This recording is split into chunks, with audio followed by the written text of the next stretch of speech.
SN Radio. It's all about what's next. Go to financialsurvivalnetwork.com and sign up for your free weekly newsletter. You'll also get 3 free reports. The Financial Survival Network. It's all about what's next.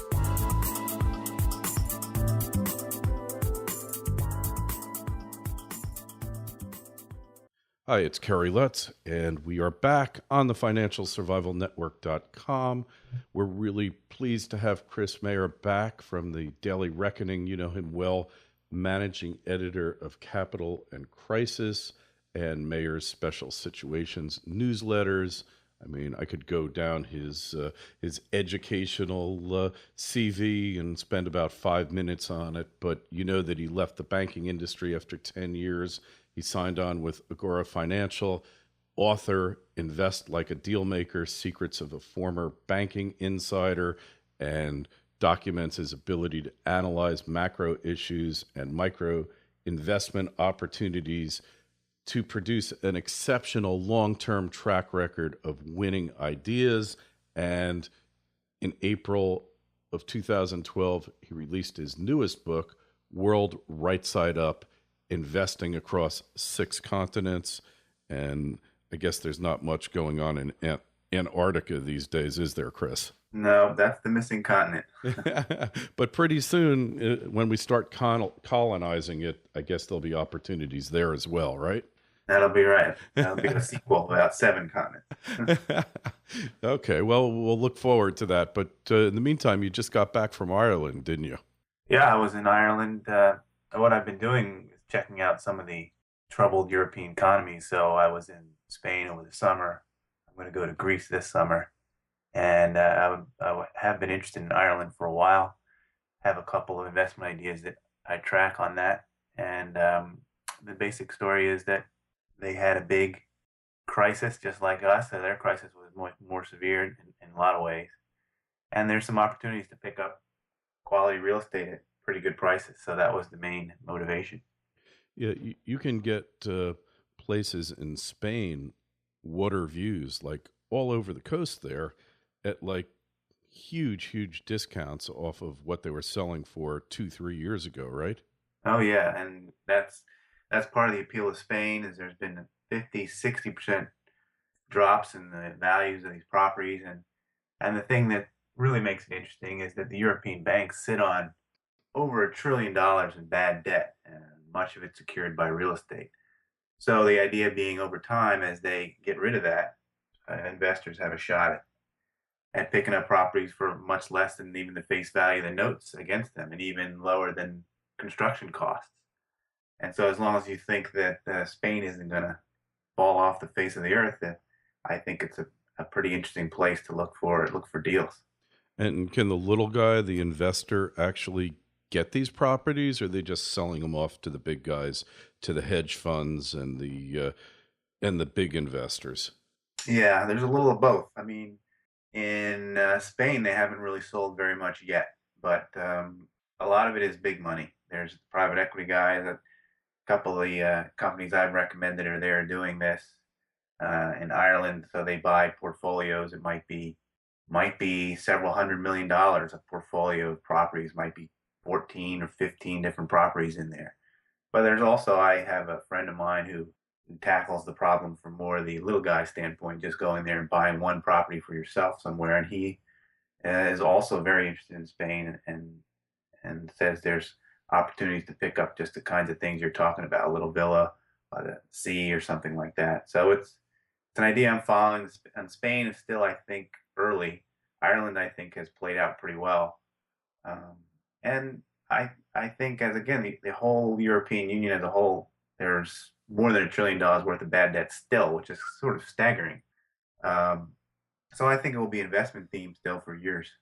Yeah, and I mean, I've been to Spain. I was there in the middle of the construction boom, and I mean, there were just wall-to-wall cranes like you would see in a boom economy, like you see in China, where they're just like reaching for the sky. It was remarkable. I'm saying, it's just classic in a boom economy where all these buildings are going up, and I'm saying, wow, it's it's going to bust, just like Vegas in the middle of the boom, where if you build it, they will come, but eventually they stop coming, and then you have a massive bust. Yeah. And the climate in Spain is just in the summer is just incredible, and the views, and you've got the Mediterranean in places, you've got the Atlantic, and it's there for the taking. And eventually it'll come back just like it always does. It might be 10 years, it might be longer, but it will come back. I think so, and I've seen it happen in many markets before. I remember one of the most extreme examples was Dubai. And I was there at the height of their bubble when something like, I don't know, it was 1/3 of all the world's cranes were in Dubai. And then I was there when after it blew up, and you could see skeletons of any number of projects just lying around dead. And so the crane indicator is a very good sort of anecdotal indicator. When you drop in the city and you see lots of cranes everywhere, that could be a sign things are a little frothy. And then if odds are, if you revisit in a year or two or three, you'll find properties lying there dead and unfinished. Even in Ireland, when I was there, you could see a number of properties and buildings and shells that they were just left when the crash came. Developers went under or whatever, and now there's some activities starting back up. So it's very interesting how those cycles work. But of course, people like us to depend on that to creates opportunities. Yeah, and of course, no discussion of what's going on in Europe would be complete without an analysis of what's going on with the ECB and Mario Draghi and the stated goal of inflating the currency and the ECB's own version of quantitative easing.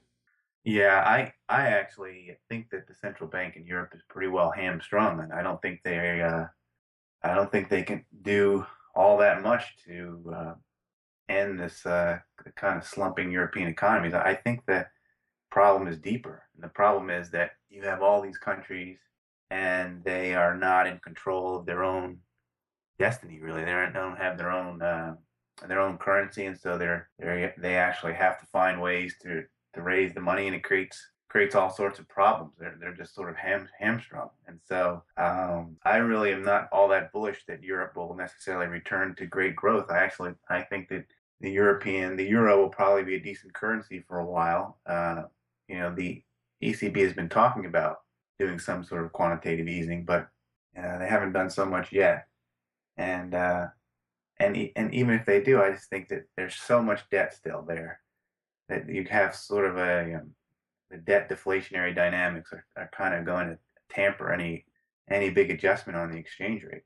Yeah, well, it's interesting. I spoke with Martin Armstrong yesterday, and according to his cycle model, there is going to be a sovereign debt big bang third quarter of 2015, where I guess it all just somehow implodes.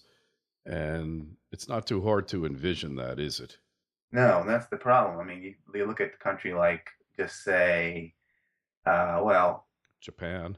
yeah, well, you look at something like Greece or Italy. The problem those countries have is that Italy spends euros, but Italy doesn't print euros, so they can really get into trouble and have a sovereign debt crisis where they really can't pay it. A country like Japan is harder because all of Japan's debts are in yen, and it prints yen, it creates yen, so it's hard. It's not going to be a crisis there. It's not going to be a default in the Right. sense that they can't pay it. You could certainly have an adjustment on the yen, could go down on rates or something, but unless the Japanese choose to, they can pay all their bills. And the same is true of the U.S., which also has all of its debts in dollars and also creates dollars. But many of these countries, all these countries in the EU, that's not true. And so they can have a real crisis where they have a debt that they cannot pay without some sort of bailout because they cannot produce the currency those debts are in. So it's an interesting difference between the two. That was perceived at the time by some to be a fault, but the whole premise of the euro was that every country would maintain its deficit within rigid confines, and therefore the deficits would never become an overarching problem. That's But right.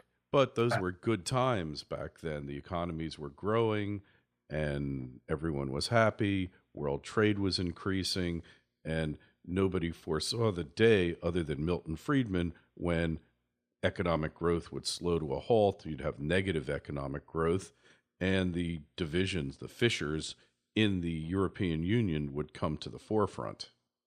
Well, there were some economists who did see that flaw really early. I remember one would be Wynne Godley, who wrote a now famous piece that appeared, I believe, in the UK Observer. I'm not sure, but he identified that exact flaw, that what the countries in the EU were giving up was basically a kind of a part of their sovereignty, and that it would be impossible for them to maintain those certain debt to GDP ratios because, just as you said, those agreements were hashed out when times were good, and there would be a point at some time where there would be a crisis, and where the private economy would shrink and the government, uh, would not shrink as fast, and then you're quickly going to run into some trouble, or not shrink at all, which is usually the case.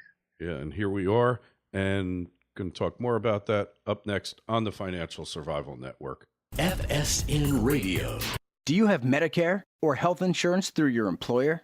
If so, listen up. The healthcare reform wasn't written to save the healthcare industry or even to lower healthcare costs. Shoot, it isn't even designed to insure the uninsured. It's just a temporary political byproduct. Like a flat rock you step on in a swiftly moving stream, Obamacare is just a means to an end. Want to learn more about Obama's ultimate objective? Then you'll want to review our latest research presentation found on oclies.com.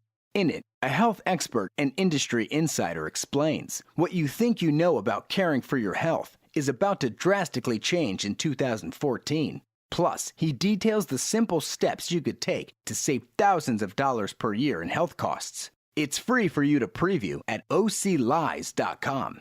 Don't waste time. What you don't know about the healthcare reform could hurt you and your family. The Financial Survival Network. It's all about what's next. And we are back. We're with Chris Mayer on the Financial Survival Network. So, Chris, you just wrote an article about high frequency trading, and yeah, you've got a different opinion on it, perhaps than's been expressed in the media recently. And we both read the book, The Flash Boys by Michael Lewis. So, what's your take on the whole HFT brouhaha? Yeah, it's certainly a big topic. You almost can't open a financial newspaper, newsletter, or publication of any kind in the last couple of weeks without this coming up. But I have a couple of thoughts about it. One is that I think you can't look at high frequency trading without first considering what it replaces. And there's a part in Lewis's book early on where he's sort of painting a nostalgic picture of floor traders and actual human beings executing the trades. But that system was very expensive, and even individual investors would pay much wider spreads when they bought and sold stocks than they do today. So that's number one. Number two is that I think that high frequency trading, which perhaps we should define what that is when these traders are executing trades in just tiny fractions of time, and the allegations are they get ahead of you and they can see certain orders and they execute them. And so the second part of that is I think that the market have always had this sort of problem. I mean, from the beginnings of time, there's always been a certain amount of front running and a certain amount of people skimming something off the top. But I would say that problem today is much smaller than it's ever been. It's kind of of all the things you can worry about. I mean, as an individual investor, it's really immaterial. You're probably talking about a penny or two a trade. It's if you're buying one of the stocks where HFT even occurs. So I'm more of the opinion that it's a small problem relative to all the other things that we could be worrying about. Yeah, I totally agree with you. And I know I grew up in the suburbs of New Jersey, suburbs of New York, in New Jersey, the leafy suburbs where most people were involved in the financial industry. And I spent my life in those suburbs in New York. And you had these guys, I knew them, they were specialists. Now, growing up, I didn't know what a specialist was, but a specialist basically had a license to steal, and steal in quotes, because the whole nature of a specialist, he was on the floor and he matched orders, Mm-hmm. sell and buy orders, and he was the quintessential insider. And basically, unless the market went very wrong on certain days of the year, he automatically made a profit by that information. And you could never beat a specialist. And then the market moved away from the floor and it went electronic. So then you had these things called market makers, which really didn't exist back in the day of the specialist. You went to the NASDAQ. It's a whole evolution of the markets. But Sure. the specialist cleaned up, and it was a franchise effectively that they had. And they were making on lesser traded stocks, they could make half a point. So Mm-hmm. we're talking pennies here, and they just repeat this process with the computers, tens of thousands of times a day. I think what distresses me, Chris, about the high frequency trading is that they have all these bogus offers, bids, and then they pull them back so Yeah. that you don't really know what the real price of the stock is, and that your ticker is an illusion. That's a little distressing, but I'm much more concerned about too big to fail banks. That's where the fraud's really taking place. When you look at how these banks get fined virtually every week, there's a 9 to 10 figure fine on all these banks. This is what needs to be done away with. I call this high frequency fraud because it's happening every day. Somebody is ripping us off big time, on a scale never imagined before, That's right. Yeah. I mean, I don't want to come out and sound like I'm defending HFT because I'm not really. Like you, there's things that just they don't pass the smell test, and you got to wonder why Yeah. it exists and if it's right, and I don't know what you do to get rid of it, or even if it's possible to get rid of it. I mean, a certain amount we certainly should try as best we can to make fair and transparent markets. But it's like crime in general. It's going to be a problem everywhere, and there's ways you can protect yourself. I mean, you don't have to. You don't have to trade at the price. You can put in what price you want. Certain things you can wait. You can do your own valuation on what things are worth, which the computers and bots and all don't care about. So in some ways, you can have an edge if you think a little long term. But to your bigger point, I mean, I absolutely agree. There has been enormous fraud, and it's ongoing with the large banks, and that's why we see this rollout of fine after fine after fine, and endless lawsuits that the big banks seem to be involved in. And that was really a huge number and affected the lives of millions and millions of people. So I totally agree with you there. Yeah, and that's the whole crux of our financial system. And you think, oh, well, I will go to a credit union or a community bank and I'll put my money there and my money will be safe. Don't kid yourself, because all of these small banks and credit unions have to go through the too big to fails in order to have a banking relationship with the Fed. They can't deal with the Fed direct because they're too small. They have what's called correspondent relationships with the too big to fails. So the too big to fails control everything. And going back to ancient history, the fact is that these banks should have been broken up, and they still should be broken up. And that's where the fraud in the system took place on a grand scale. And that's what needs to be addressed. Well, I think it's the whole crony system at work. I mean, you could make a very good argument the banks would never have gotten this big if it wasn't for the fact that they're backstopped by the Federal Reserve, or it wasn't for the fact that deposits are, underwritten by the FDIC. I mean, there's a lot involved, and it not just in banking, but across our economy in many ways. How the federal government sort of, through its policies, subsidizes or encourages large size. And so it's not been a free market in any sense. The banking system that we have is really a ward of state, and the two are very tightly intermingled. Yeah, and it filters down. The government wants concentration in every industry because it's easier to regulate That's it. one, two, or three, or four companies than it is to have dozens or hundreds of players in an industry, because that way you get a check from one company or two. That's If right. it's the auto industry or the copper industry or you name it, you get one check and you send out one inspector and you send out one auditor. And that's what the government wants. And it's antithetical to capitalism and to competition in any industry. I think naturally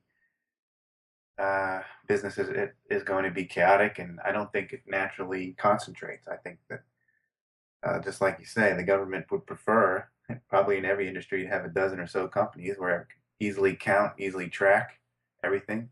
I mean, the government loves employees because that's, again, something that's easy to tax, easy to track, rather than independent contractors or people who are itinerant in some way. I mean, we see the effects of it in our economy now, not only in big banks, but like big communication, big agriculture, big labor, big education. It's all towards that push is towards centralization.